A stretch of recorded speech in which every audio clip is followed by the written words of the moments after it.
भुवः स्वहा।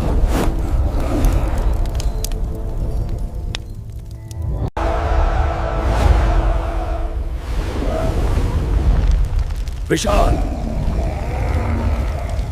रात का समय, आसमान काले बादलों से भरा हुआ, बिजलियां लगातार चमक रही थीं। धरती कांप उठी और उसी भयावह रात में जन्म हुआ रावण का।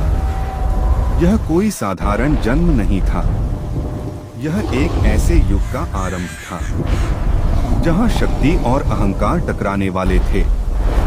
रावण रोया, लेकिन वो रोना नहीं, एक गर्जना थी जिसे सुनकर देवता भी सिहर उठे। रावण बाकी बच्चों जैसा नहीं था। उसकी आंखों में आग थी और दिमाग में असीम ज्ञान। वह वेद, शास्त्र, ज्योतिष सब सीख गया। इतना ज्ञान कि ऋषि भी चौंक जाते। लेकिन उसके अंदर एक और चीज बढ़ रही थी, अहंकार। वह सोचता था, मैं सबसे श्रेष्ठ हूँ, मुझसे बड़ा कोई नहीं। लोग रावण को सिर्फ एक राक्षस समझते हैं, लेकिन सच इससे कहीं गहरा है। रावण सिर्फ लंका का राजा नहीं था, वह एक महान पंडित, ज्योतिषाचार्य, आयुर्वेद ज्ञाता और तंत्र साधक था। उसने 4 वेद, 6 शास्त्र और 9 ग्रहों का ज्ञान हासिल किया था। उसके पास शक्ति भी थी और ज्ञान भी, लेकिन वो किस दिशा में जाएगा, यही उसका असली युद्ध था। रावण बचपन से ही भगवान शिव से प्रभावित था।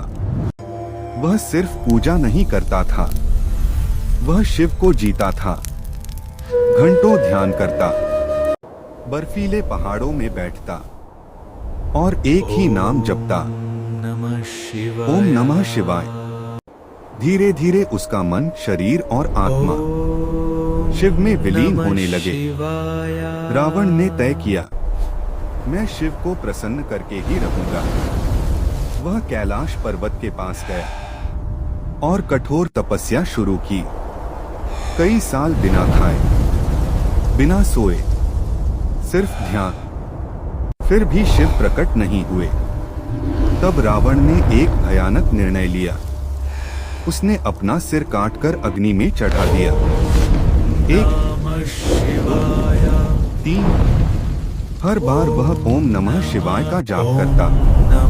यह कोई सामान्य जाप नहीं था, यह ऊर्जा का विस्फोट था। जब दर्द असहनीय हो गया, तब रावण ने अपनी नसों को वीणा की तरह बजाना शुरू किया और वहीं जन्म हुआ शिव तांडव स्तोत्र का। उसकी आवाज गूंज उठी, जटाटवी गलत जल प्रवाह पावितस्थले। हर शब्द में आग थी, हर ध्वनि में शक्ति। कहते हैं उस समय पृथ्वी कांप उठी, देवता डर गए और स्वयं शिव प्रसन्न हो गए। भगवान शिव प्रकट हुए। उन्होंने कहा, रावण, तुमने भक्ति की सारी सीमाएं पार कर दी। शिव ने उसे दिया अपार शक्ति, दिव्य अस्त्र और एक अद्भुत ज्ञान, तंत्र और मंत्र विज्ञान।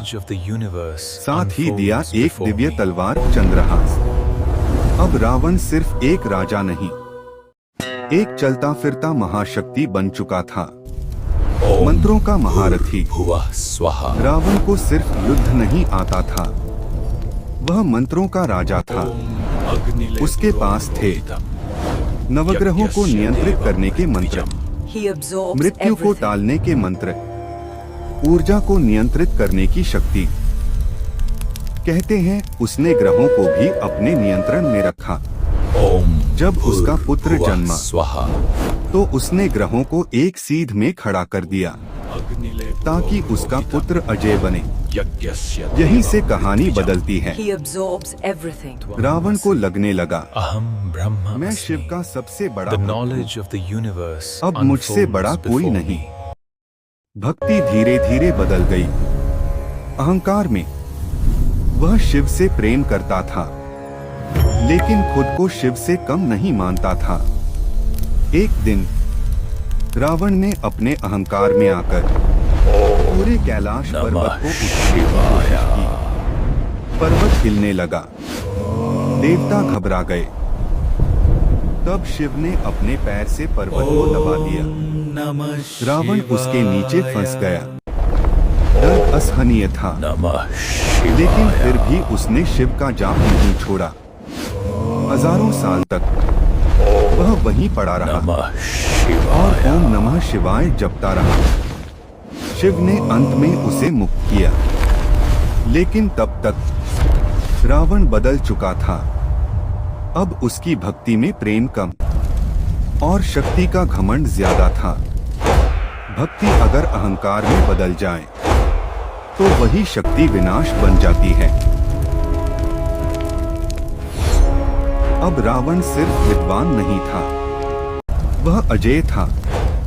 उसने लंका पर कब्जा किया और उसे बना दिया सोने की नगरी। हर तरफ वैभव, हर तरफ शक्ति।